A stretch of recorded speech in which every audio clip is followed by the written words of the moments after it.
Hi friends, कैसे हैं आप सब। एक बार फिर से आपका स्वागत है आपके अपने यूट्यूब चैनल हक आपका। तो फ्रेंड्स, जैसे कि आप सब जानते हैं, हम सीटेट की जीएस की क्लासेस कर रहे थे।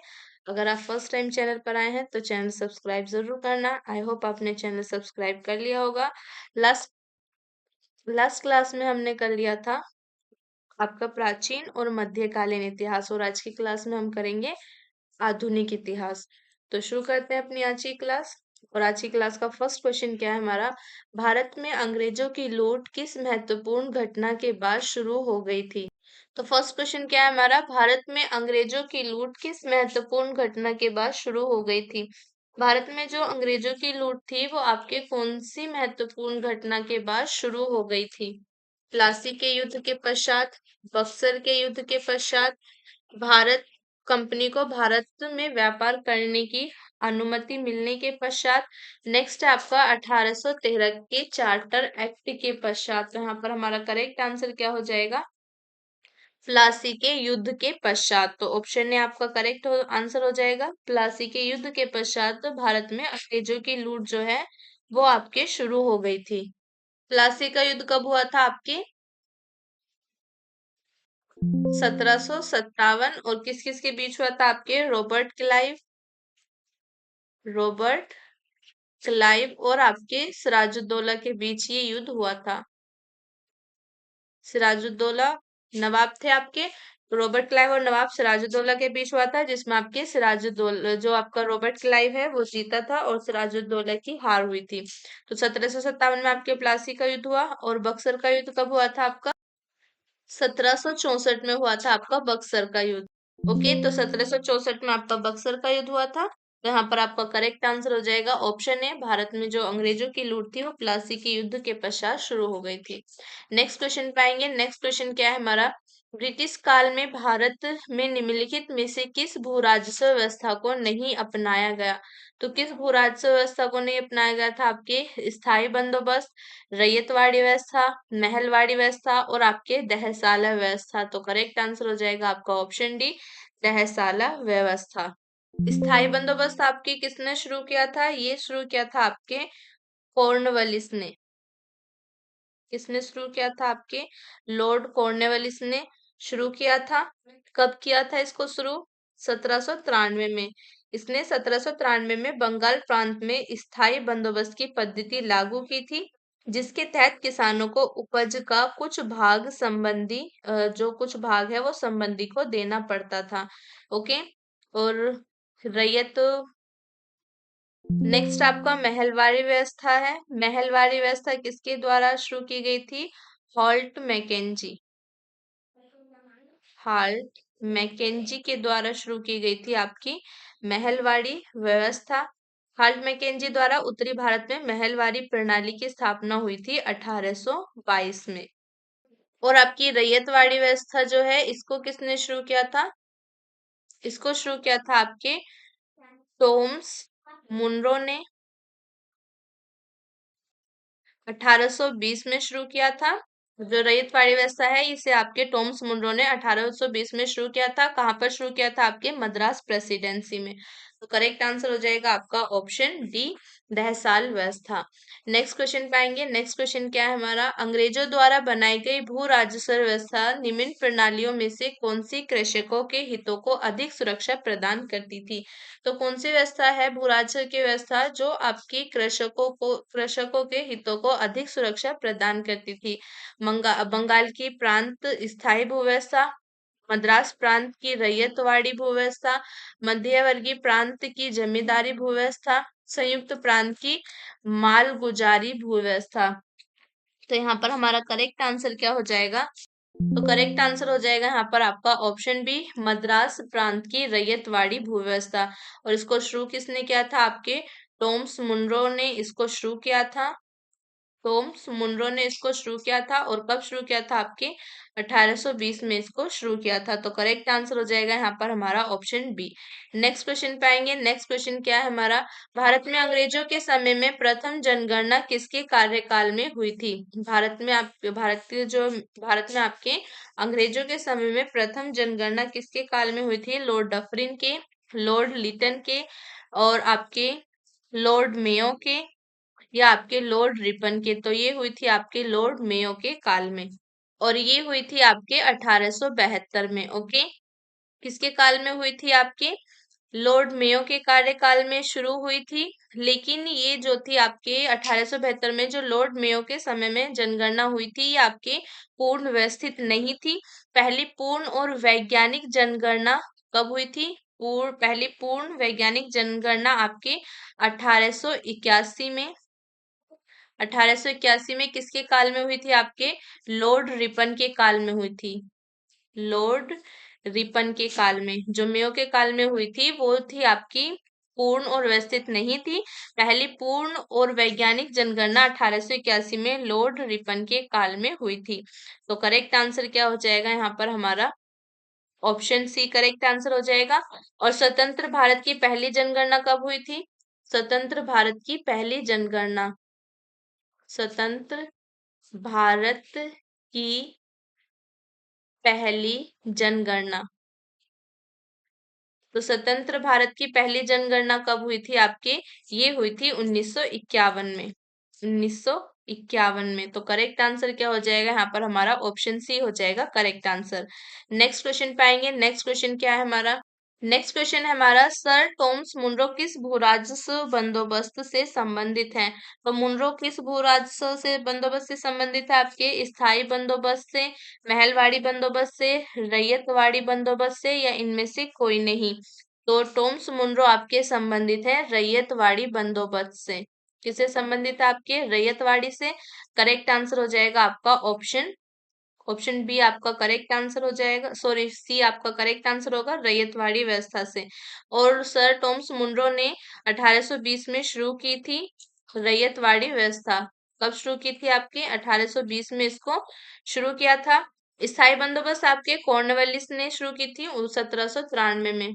1793 में आपके कॉर्नवालिस ने, ओके, 1793 में कॉर्नवालिस ने शुरू की थी।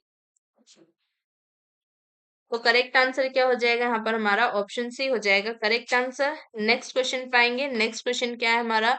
स्वतंत्रता स्वतंत्रता पूर्व अवधि में ब्रिटिश सरकार द्वारा भारत में आधुनिक शिक्षा के प्रसार का मुख्य उद्देश्य था। क्या था मुख्य उद्देश्य? छोटे प्रशासनिक पदों पर नियुक्ति हेतु शिक्षित भारतीयों की आवश्यकता, भारतीय संस्कृति को प्रोत्साहित करना, भारतीय लोगों को आधुनिक बनाना जिससे वे राजनीतिक जिम्मेदारी में भाग ले सकें, या उपयुक्त में से कोई नहीं? तो करेक्ट आंसर हो जाएगा आपका ऑप्शन ए, छोटे प्रशासनिक पदों पर नियुक्ति हेतु शिक्षित भारतीयों की आवश्यकता। स्वतंत्रता पूर्व अवधि में ब्रिटिश सरकार द्वारा भारत में आपके आधुनिक शिक्षा का प्रसार का जो मुख्य उद्देश्य था वो आपके यही था कि छोटे प्रशासनिक पदों पर नियुक्ति हेतु शिक्षित भारतीयों की आवश्यकता थी, ताकि कम लागत पर प्रशासन चलाया जा सके और ब्रिटिश शासन को मजबूत किया जा सके, जिसके लिए मैकाले की शिक्षा नीति ने क्लर्कों और दुभाषियों की फौज तैयार की थी। तो करेक्ट आंसर क्या हो जाएगा यहाँ पर? हमारा ऑप्शन ए करेक्ट आंसर हो जाएगा। नेक्स्ट क्वेश्चन पाएंगे। नेक्स्ट क्वेश्चन क्या है हमारा? सूची 1 को सूची 2 के साथ सुमेलित कीजिए तथा नीचे दिए गए कोड का प्रयोग कर सही उत्तर का चयन कीजिए। तो बड़े सामंतों को आवंटित भूमि, ये आपकी किससे संबंधित है? ये संबंधित है आपके जागीरदारी प्रणाली से। नेक्स्ट हमारा मालगुजारी के इजारेदारों अथवा तहसीलदारों को आवंटित भूमि, ये संबंधित है आपके जमींदारी प्रणाली से। नेक्स्ट है हमारा ऊपरी किराएदारों पर देने, गिरवी रखने, हस्तांतरण करने, उपहार देने या विक्रय करने के अधिकार सहित प्रत्येक किसान को आवंटित भूमि, ये किससे संबंधित है आपके? ये संबंधित है रैयतवाड़ी प्रणाली से। और ग्रामीण स्तर पर की गई भू राजस्व बंदोबस्ती, ये संबंधित है आपके किससे? महलवाड़ी प्रणाली से। तो करेक्ट आंसर क्या हो जाएगा यहाँ पर? हमारा ऑप्शन बी हो जाएगा करेक्ट आंसर। ऑप्शन सी और बी आपके सेम सेम है, दोनों ही आपके करेक्ट आंसर हो जाएंगे। नेक्स्ट क्वेश्चन पाएंगे। नेक्स्ट क्वेश्चन क्या है हमारा ब्रिटिश भू राजस्व व्यवस्था के संदर्भ में इन कथनों पर विचार कीजिए। स्थायी बंदोबस्त के तहत सरकार ने जमींदारी से हमेशा हमेशा के लिए लगान निश्चित किया, इसी कारण इसे स्थायी बंदोबस्त कहा गया। रैयतवाड़ी व्यवस्था के तहत सरकार ने रैयतों से लगान निश्चित किया, इसी कारण इसे रैयतवाड़ी व्यवस्था कहा गया। नेक्स्ट है हमारा महलवाड़ी व्यवस्था के तहत प्रत्येक खेत के आधार पर भू राजस्व निर्धारित नहीं किया गया, बल्कि प्रत्येक महल जागीर का एक भाग इसके अनुसार निश्चित किया गया, इसलिए यह व्यवस्था महलवाड़ी व्यवस्था कहलाई। तो इसमें से जो आपका करेक्ट आंसर हो जाएगा ऑप्शन डी आपका करेक्ट आंसर होगा। पहला कथन भी आपका सही है, दूसरा भी सही है और आपका तीसरा कथन भी सही है। क्योंकि स्थायी बंदोबस्त में आपके जमींदारों से लगान स्थायी किया गया, रैयतवाड़ों में सीधा किसानों से लगान वसूल किया गया और महलवाड़ी व्यवस्था में महल के अनुसार लगान तय होता था, जो खेती के बजाय आपके राजस्व इकाई पर आधारित था। तो करेक्ट आंसर क्या हो जाएगा यहाँ पर आपका ऑप्शन डी हो जाएगा करेक्ट आंसर। नेक्स्ट क्वेश्चन पाएंगे। नेक्स्ट क्वेश्चन क्या है भारतीय शिक्षा का मैग्ना कार्टा अधिकार पत्र कहा जाता है। तो भारतीय शिक्षा का मैग्ना कार्टा किसको कहा जाता है? वुड के घोषणा पत्र 1854 को, हंटर आयोग के प्रतिवेदन को, रेले आयोग के प्रतिवेदन को या आपके सैडलर आयोग के प्रतिवेदन को। तो करेक्ट आंसर हो जाएगा यहाँ पर हमारा ऑप्शन ए वुड के घोषणा पत्र 1854 को।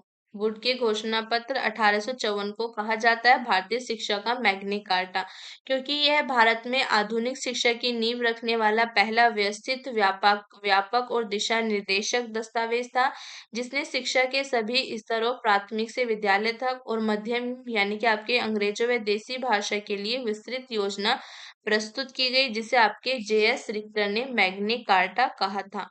तो करेक्ट आंसर हो जाएगा आपका ऑप्शन ए। यह डिस्पैच आपके 1854 शिक्षा के क्षेत्र में एक मील का पत्थर साबित हुआ, जिसने भारत में शिक्षा के संगठित विकास की रूपरेखा तय की, जैसे कि हर प्रांत में शिक्षा विभाग लंदन विद्यालय के मॉडल पर आपके विश्वविद्यालय और महिला शिक्षा व व्यावसायिक प्रशिक्षण पर जोर दिया। तो करेक्ट आंसर हो जाएगा यहाँ पर आपका ऑप्शन ए। नेक्स्ट क्वेश्चन में आएंगे। नेक्स्ट क्वेश्चन क्या है भारत में आधुनिक शिक्षा का जन्मदाता किसे कहा जाता है? तो भारत में आधुनिक शिक्षा का जन्मदाता किसे कहते हैं?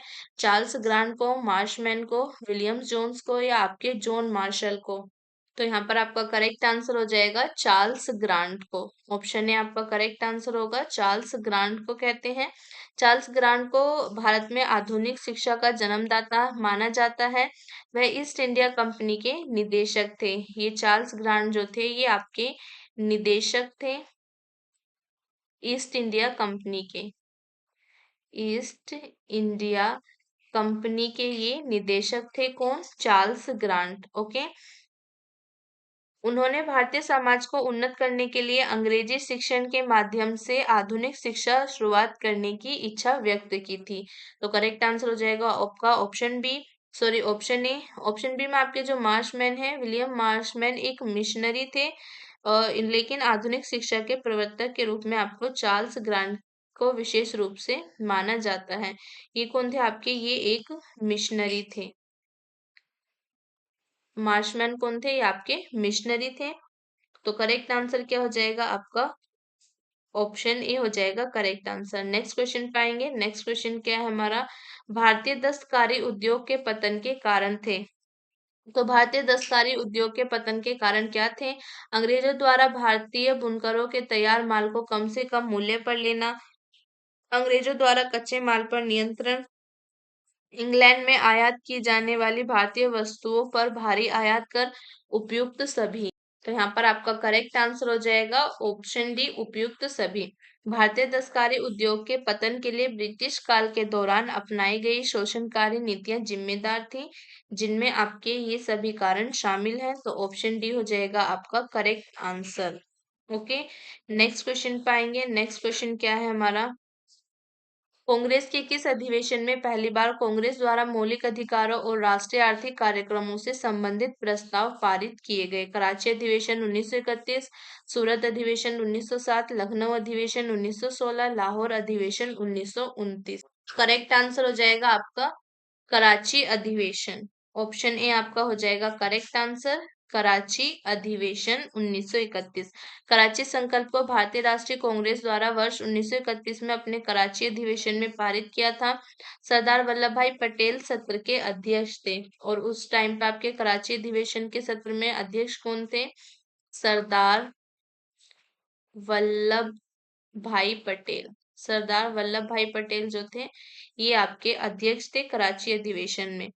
उस सत्र में मौलिक अधिकार और राष्ट्रीय आर्थिक नीति के प्रस्ताव भी पारित किए गए थे। तो करेक्ट आंसर हो जाएगा आपका ऑप्शन ए। नेक्स्ट क्वेश्चन पाएंगे। नेक्स्ट क्वेश्चन क्या है हमारा? कांग्रेस के कराची अधिवेशन मार्च 1931 के अध्यक्ष कौन थे? कांग्रेस कराची में जो अधिवेशन हुआ था आपका 1931 में, उसके अध्यक्ष थे आपके सरदार वल्लभ भाई पटेल, जो आपके पहले क्वेश्चन में डिस्कस कर चुके हैं। इस अधिवेशन में आपके पहली बार कांग्रेस द्वारा मौलिक अधिकारों और राष्ट्रीय आर्थिक कार्यक्रमों से संबंधित प्रस्ताव आपके पारित किए गए थे। तो करेक्ट आंसर हो जाएगा ऑप्शन ए। नेक्स्ट क्वेश्चन पाएंगे। नेक्स्ट क्वेश्चन क्या है हमारा? The economic history of India के लेखक कौन है? तो the economic history of India के लेखक कौन है आपके?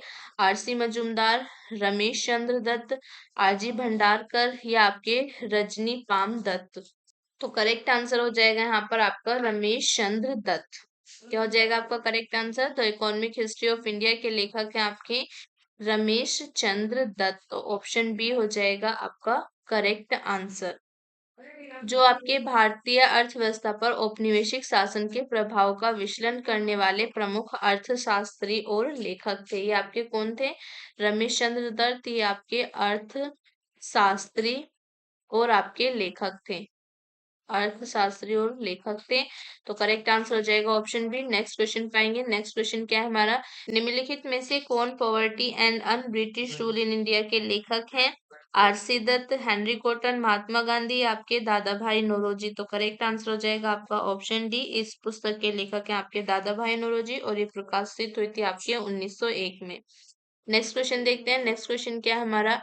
रैयतवाड़ी बंदोबस्त के संदर्भ में निम्नलिखित कथनों पर विचार कीजिए। किसानों द्वारा लगान सीधे सरकार को दिया जाता था। सरकार रैयत को पट्टे देती थी। कर लगान के पूर्व भूमि का सर्वेक्षण और मूल्य निर्धारण किया जाता था।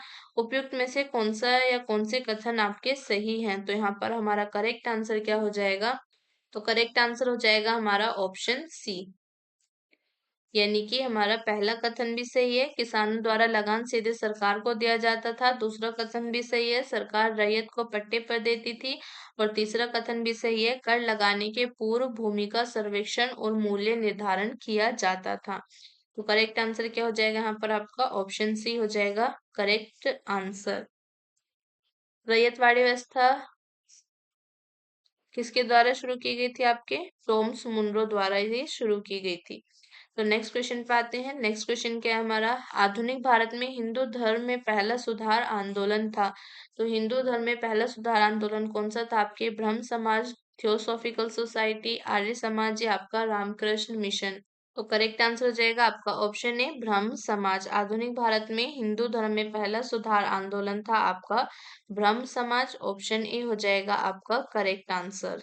ओके, ब्रह्म समाज की स्थापना किसने की थी? राजा राम मोहन राय ने की थी। राजा राम मोहन रॉय ने इसकी स्थापना की थी। कब की थी इसकी स्थापना? 1828 में की थी। 1828 में ब्रह्म समाज की स्थापना राजा राम मोहन राय ने 1828 में आपके कोलकाता में ब्रह्म सभा के रूप में की थी, जिसका बाद में नाम बदलकर ब्रह्म समाज कर दिया गया था। कहाँ पर हुई थी और इसकी स्थापना? आपके कोलकाता में हुई थी। तो करेक्ट आंसर हो जाएगा आपका ऑप्शन ए। नेक्स्ट क्वेश्चन पाएंगे। नेक्स्ट क्वेश्चन क्या है हमारा? ब्रह्म समाज का विरोधी संगठन कौन था जिसका उद्देश्य सती प्रथा समेत अन्य सुधारों का विरोध करना था? धर्म सभा, तत्वबोधिनी सभा, आर्य समाज या आपका प्रार्थना समाज? तो करेक्ट आंसर हो जाएगा आपका ऑप्शन ए धर्म सभा। क्या आंसर हो जाएगा आपका? ऑप्शन ए हो जाएगा आपका करेक्ट आंसर धर्म सभा। ब्रह्म समाज के विरोधी संगठन का नाम धर्म सभा था, जिसकी स्थापना आपके राधाकांत देव ने की थी। किसने की थी इसकी स्थापना? आपके राधाकांत देव ने इसकी स्थापना की थी आपके 1830 में। ठीक है। राधाकांत देव ने इसकी स्थापना 1830 में की थी और इसका मुख्य उद्देश्य ब्रह्म समाज द्वारा चलाए जा रहे सती प्रथा उन्मूलन और अन्य सामाजिक सुधारों का विरोध करना था, ताकि पारंपरिक धार्मिक रिवाजों और प्रथाओं को बचाया जा सके। तो करेक्ट आंसर हो जाएगा आपका ऑप्शन ए। और जो आपकी तत्वबोधिनी सभा थी, यह ब्रह्म समाज से अलग होकर बनी थी, लेकिन बाद में इसमें मिल गई, जिसका उद्देश्य उपनिषदों पर आधारित तर्क संगत धर्म का प्रचार करना था। और आज जो आपका आर्य समाज है, आर्य समाज आपके स्वामी दयानंद द्वारा स्थापित था। स्वामी दयानंद द्वारा ये आपके स्थापित किया गया था आर्य समाज, जो वेदों की ओर लौटो का नारा देते थे और हिंदू धर्म के सुधार पर केंद्रित थे। ब्रह्म समाज के विरोधी नहीं, बल्कि एक अलग सुधारवादी आंदोलन थे। और जो आपका प्रार्थना समाज है, ये महाराष्ट्र में शुरू हुआ, जो ब्रह्म समाज के आदर्शों से प्रभावित था, लेकिन इसका मुख्य जोर सहभोज, अंतर्राज्यीय विवाह और विधवा पुनर्विवाह जैसे सामाजिक कार्यों पर था। कहाँ पर शुरू हुआ था? ये आपके महाराष्ट्र में शुरू हुआ था। तो करेक्ट आंसर क्या हो जाएगा आपका? ऑप्शन ही हो जाएगा करेक्ट आंसर। नेक्स्ट क्वेश्चन पाएंगे। नेक्स्ट क्वेश्चन क्या है हमारा? 1873 में सत्य शोधक समाज की स्थापना की गई। तो 1873 में आपकी सत्य शोधक समाज की स्थापना किसने की? राजा राम मोहन राय द्वारा, श्री नारायण गुरु द्वारा, ज्योतिबा फुले द्वारा, ईश्वर चंद्र विद्यासागर द्वारा। तो करेक्ट आंसर क्या हो जाएगा यहाँ पर? हमारा ऑप्शन सी हो जाएगा करेक्ट आंसर, ज्योतिबा फुले। 1873 में सत्यशोधक समाज की स्थापना की गई थी आपके ज्योतिबा फुले द्वारा, जिसका उद्देश्य क्या था? सामाजिक न्याय दिलाना और शूद्रों व अछूतों को आपके ब्राह्मणवादी वर्चस्व से मुक्ति दिलाना था, जिससे शिक्षा और समानता को बढ़ावा मिल सके। स्थापना आपके ज्योतिबा फुले के द्वारा की गई थी 34 सितंबर 1873 को। 24 सितंबर 24 सितंबर 1873 को। और कहाँ पर की गई थी आपकी? कहाँ पर की गई थी? पुणे महाराष्ट्र में। कहाँ पर हुई थी इसकी स्थापना आपके? पुणे महाराष्ट्र में। ओके, पुणे महाराष्ट्र में हुई थी। किसके द्वारा हुई थी? ज्योतिबा फुले के द्वारा हुई थी। और इसका उद्देश्य क्या था?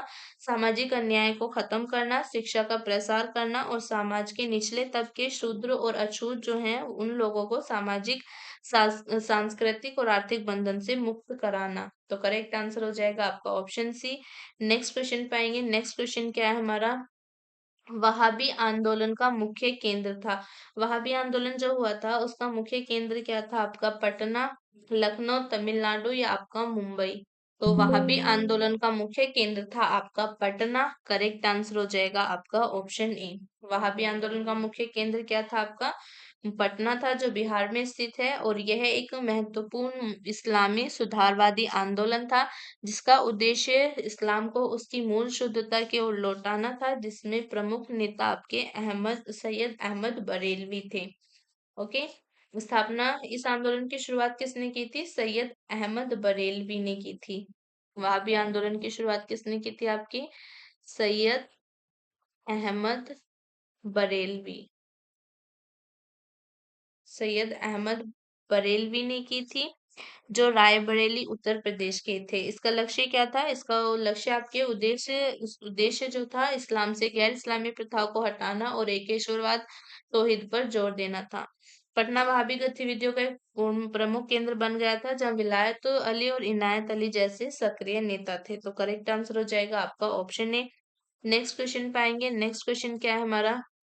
भारत में अंग्रेजी शिक्षा किसके द्वारा लागू की गई? तो भारत में अंग्रेजी शिक्षा किसके द्वारा लागू की गई? वॉरेन हेस्टिंग द्वारा, लॉर्ड रिपन द्वारा, लॉर्ड डलहौजी द्वारा, विलियम बेंटिक द्वारा। तो यहाँ पर हमारा करेक्ट आंसर क्या हो जाएगा? करेक्ट आंसर हो जाएगा हमारा ऑप्शन डी, विलियम बेंटिक द्वारा। ओके, ऑप्शन डी आपका करेक्ट आंसर हो जाएगा। भारत में अंग्रेजी शिक्षा को लागू करने में लॉर्ड विलियम बेंटिक का महत्वपूर्ण योगदान था। उन्होंने 1835 में थॉमस बेबिंगटन मैकाले द्वारा तैयार किए गए भारतीय शिक्षा का प्रारूप को स्वीकार किया और अंग्रेजी शिक्षा अधिनियम 1835 पारित किया। जो आपका अंग्रेजी शिक्षा अधिनियम था, अंग्रेजी शिक्षा अधिनियम, अंग्रेजी शिक्षा अधिनियम अंग्रेजी शिक्षा अधिनियम 1835, ये आपके किसके द्वारा शुरू किया गया था? ये आपके विलियम बेंटिक के द्वारा ही शुरू किया गया था, जिसके बाद भारत में अंग्रेजी को शिक्षा का माध्यम बनाया गया था। तो करेक्ट आंसर हो जाएगा आपका ऑप्शन ए। वॉरेन हेस्टिंग जो थे, वॉरेन हेस्टिंग भारत के पहले गवर्नर जनरल थे। वॉरेन हेस्टिंग कौन थे? पहले गवर्नर जनरल थे भारत के। भारत के पहले गवर्नर जनरल थे, जिन्होंने अंग्रेजी शिक्षा लागू नहीं की थी। उन्होंने 1871 में कलकत्ता में मदरसे की स्थापना की थी। वॉरेन हेस्टिंग ने आपके 1871 में कोलकाता में मदरसे की स्थापना की थी। ओके, नेक्स्ट क्या है हमारा? लॉर्ड रिपन है। लॉर्ड रिपन के कार्यकाल में शिक्षा के क्षेत्र में सुधार हुए, लेकिन अंग्रेजी शिक्षा की शुरुआत उनसे पहले ही हो चुकी थी। लॉर्ड डलहौजी ने जन शिक्षा को बढ़ावा दिया और शिक्षा के प्रसार की वकालत की, लेकिन उन्होंने अंग्रेजी के बजाय स्थानीय भाषाओं में शिक्षा देने पर जोर दिया। तो करेक्ट आंसर हो जाएगा आपका ऑप्शन डी। नेक्स्ट क्वेश्चन पाएंगे। नेक्स्ट क्वेश्चन क्या है हमारा? किसे आधुनिक भारत का जनक कहते हैं? तो किसको आधुनिक भारत का जनक कहते हैं? लाला लाजपत राय, महात्मा गांधी, राजा राम मोहन रॉय या आपके भगत सिंह? तो करेक्ट आंसर क्या हो जाएगा यहाँ पर हमारा? तो करेक्ट आंसर हो जाएगा आपका ऑप्शन सी, राजा राम मोहन रॉय। राजा राम मोहन राय को उनके महत्वपूर्ण सामाजिक, धार्मिक और शैक्षिक सुधारों के कारण आधुनिक भारत का जनक और भारतीय पुनर्जागरण का अग्रदूत, भारतीय पुनर्जागरण पुनर्जागरण का अग्रदूत कहते हैं। अग्रदूत कहा जाता है किसको? आपके राजा राम मोहन राय को। उन्होंने 19वीं शताब्दी में भारत में महत्वपूर्ण सुधार किए, जिनमें सबसे प्रमुख सती प्रथा का उन्मूलन था, जिसे उन्होंने अमानवीय और क्रूर बताया। उन्होंने महिलाओं के अधिकारों, पर्दा प्रथा को खत्म करने और बाल विवाह को रोकने की भी वकालत की। उन्होंने 1828 में ब्रह्म समाज की स्थापना की, जो हिंदू धर्म के भीतर एक सुधारवादी आंदोलन था, जिसका उद्देश्य समाज में व्याप्त बुराइयों से लड़ना था। इन्होंने 1828 में ब्रह्म समाज की स्थापना भी की थी। ओके, किसकी स्थापना की थी इन्होंने? 1828 में की थी। 1828 में ब्रह्म समाज की स्थापना की थी। तो करेक्ट आंसर क्या हो जाएगा? ऑप्शन सी आपका करेक्ट आंसर हो जाएगा। नेक्स्ट क्वेश्चन पाएंगे। नेक्स्ट क्वेश्चन क्या है हमारा? सुमेलित कीजिए। तो सूची एक में आपके ब्रह्म समाज से संबंधित संस्थाएं दे रखे हैं, दूसरी सूची में उनके संस्थापक दे रखे हैं। तो ब्रह्म समाज 1828 की स्थापना किसने की थी? आपके राजा राम मोहन रॉय ने की। आदि ब्रह्म समाज 1866 की स्थापना किसने की? देवेंद्र नाथ टैगोर ने। भारतीय ब्रह्म समाज 1866 की स्थापना किसने की? केशव चंद्र सेन ने। और साधारण ब्रह्म समाज, इसकी स्थापना किसने की? आनंद मोहन बोस ने। तो करेक्ट आंसर क्या हो जाएगा? ऑप्शन ए आपका करेक्ट आंसर हो जाएगा। नेक्स्ट क्वेश्चन पाएंगे। नेक्स्ट क्वेश्चन क्या है हमारा? कूका आंदोलन को किसने संगठित किया? तो कूका आंदोलन को किसने संगठित किया? गुरु रामदास, गुरु नानक, गुरु राम सिंह या गुरु गोविंद सिंह? तो यहाँ पर हमारा करेक्ट आंसर क्या हो जाएगा? कूका आंदोलन को गुरु राम सिंह ने संगठित किया है। तो करेक्ट आंसर हो जाएगा आपका Guru Ram Singh. Okay, option C आपका करेक्ट आंसर हो जाएगा। गुरु राम सिंह ने संगठित किया। उन्हें सतगुरु राम सिंह कूका के नाम से भी जाना जाता है। तो करेक्ट आंसर हो जाएगा आपका ऑप्शन सी। आंदोलन के प्रमुख आयोजक नेता बाबा राम सिंह थे, जिन्होंने 1857 में नामधारी संप्रदाय की स्थापना की थी। तो करेक्ट आंसर हो जाएगा आपका ऑप्शन सी। नेक्स्ट क्वेश्चन पाएंगे। नेक्स्ट क्वेश्चन क्या है हमारा? इनमें से कौन सा कथन सही नहीं है? तो इसमें आपको बताना है इसमें से कौन सा कथन आपका सही नहीं है। वर्ष 1829 में विलियम बेंटिक ने सती प्रथा को कानून द्वारा अपराध घोषित कर दिया। वर्ष 1856 में सरकार ने कानून बनाया, जिसके अनुसार विधवा हिंदू विधवा पुनर्विवाह कर सकती थी। वर्ष 1857 में स्वामी दयानंद सरस्वती के द्वारा आर्य समाज की स्थापना की गई। नेक्स्ट है हमारा राजा राम मोहन राय सती प्रथा के समर्थक थे। तो क्या सही नहीं है इसमें से आपका? तो करेक्ट आंसर हो जाएगा हमारा ऑप्शन डी। राजा राम मोहन रॉय जो थे वो आपके सती प्रथा के समर्थक नहीं थे, वो सती प्रथा के विरोधक थे। राजा राम मोहन राय सती प्रथा के घोर विरोधी थे। उन्होंने इस प्रथा के उन्मूलन के लिए एक बड़ा सामाजिक आंदोलन चलाया, जिसके परिणाम स्वरूप 1829 में लॉर्ड विलियम बेंटिक ने इसे अवैध घोषित कर दिया। नेक्स्ट क्वेश्चन पाएंगे। नेक्स्ट क्वेश्चन क्या है हमारा, सुमेल कीजिए। तो इसमें आपको सुमेल करना है।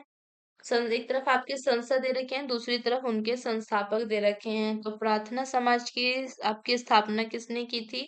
आत्माराम पांडुरंग ने। नेक्स्ट है हमारा रामकृष्ण मिशन, इसकी स्थापना किसने की थी?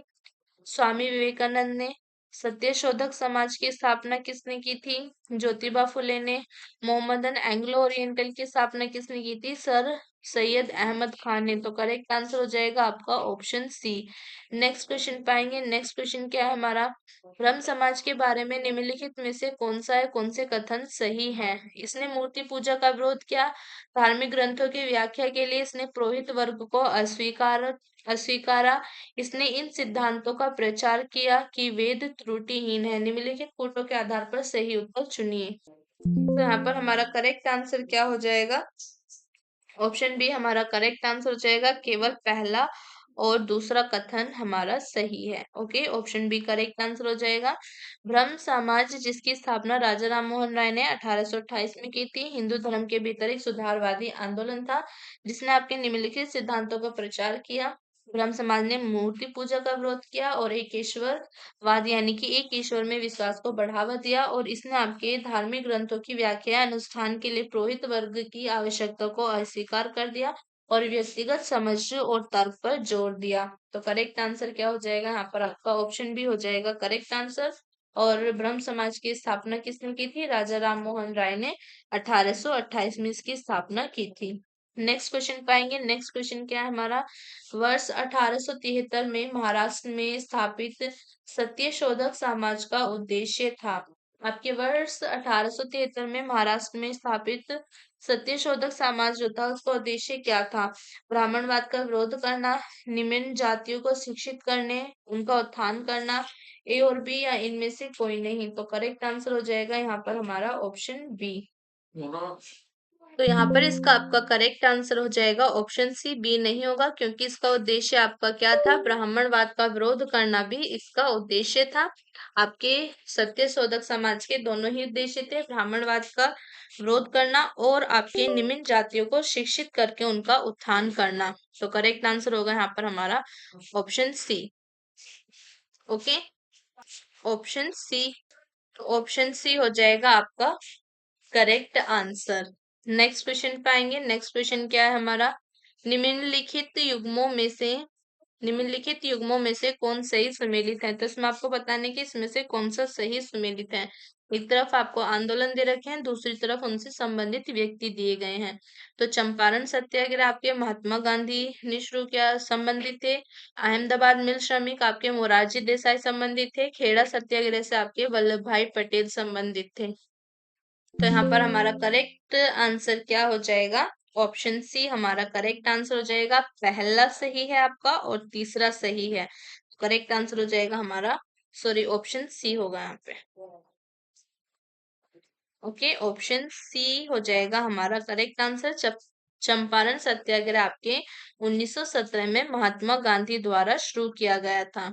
1917 में महात्मा गांधी द्वारा शुरू किया गया पहला प्रमुख सत्याग्रह आंदोलन था। यह नील की जबरन खेती के खिलाफ किसानों का आंदोलन था। नेक्स्ट आपका खेड़ा सत्याग्रह। खेड़ा सत्याग्रह आपके 1918 में सरदार वल्लभ भाई पटेल ने इसमें 1913 में शुरू हुआ था और सरदार वल्लभ भाई पटेल ने इसमें एक महत्वपूर्ण भूमिका निभाई थी। इस आंदोलन में गांधी जी के सहयोगी थे। अहमदाबाद मिल श्रमिक हड़ताल जो है ये आपके 1918 में हुई थी और इसका जो नेतृत्व है ये आपके 1918 में हुई थी और इसका नेतृत्व आपके महात्मा गांधी ने किया था। तो करेक्ट आंसर हो जाएगा ऑप्शन सी। नेक्स्ट क्वेश्चन पाएंगे। नेक्स्ट क्वेश्चन क्या है हमारा, कथन दे रखा है आपको 1930 के दशक के आरंभ में भारतीय राष्ट्रवादी लहर में श्रमिक मजदूर भागीदारी का प्रभाव कम था। नेक्स्ट आपका कारण है श्रमिक नेता भारतीय राष्ट्रीय कांग्रेस विचारधारा को बुर्जुआ और प्रतिकृषवादी समझते थे। तो करेक्ट आंसर क्या होगा आपका? ए और आर दोनों सही है। आर ए का सही स्पष्टीकरण है।